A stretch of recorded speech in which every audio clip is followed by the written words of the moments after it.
Take faith in today's message. Pag binigyan ka ng Panginoon ng isang pagpapala, pangasiwaan mo ito, pahalagahan mo ito, at laging ialay mo sa ating Panginoon, hindi pwedeng sasambahin mo, ha? Pangangasiwaan mo. Kaya nga sa bawat kabigatan sa iyong buhay, huwag mo ilagay sa isipan. Dahil kapag nilagay mo sa isipan, hindi ka makakatulog. Nawawala ang iyong kapayapaan at nagkakaroon ng kabigatan ang iyong katawan. Pag nilagay mo yan sa iyong isipan, baka may stroke ka. Baka magkaroon ka ng tinatawag na Bell's palsy, dementia, or whatsoever that will kill your sensory neuron sa isipan mo. Huwag mo rin ilalagay sa iyong puso.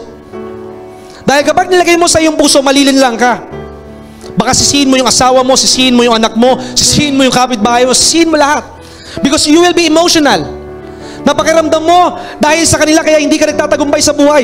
Hindi sila ang magdadala sa iyong katagumpayan. Ang magdadala sa iyong katagumpayan ay ang ating Panginoon sa oras na ikaw ay magdesisyon, na ikaw ay humakbang at ikaw ay tumayo kapag ikaw ay nabigo.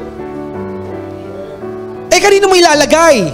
O saan mo ilalagay ang iyong kabigatan? Ilagay mo sa iyong tuhod, tapikin mo yung katabi mo. Ilagay mo sa iyong tuhod.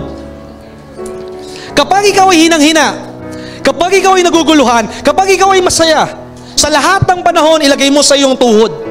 Ikaw ay lumuhod sa ating Panginoon dahil ang sabi ng isang bahagi ng Biblia, lahat ng bibig ay magsasabing siya Diyos, lahat ng tuhod ay luluhod sa Kanya. Kapag ikaw ay lumuluhod, ikaw ay dadalangin sa ating Panginoon, at kapag ikaw ay dumadalangin sa ating Panginoon, magkakaroon ka ng kapayapaan.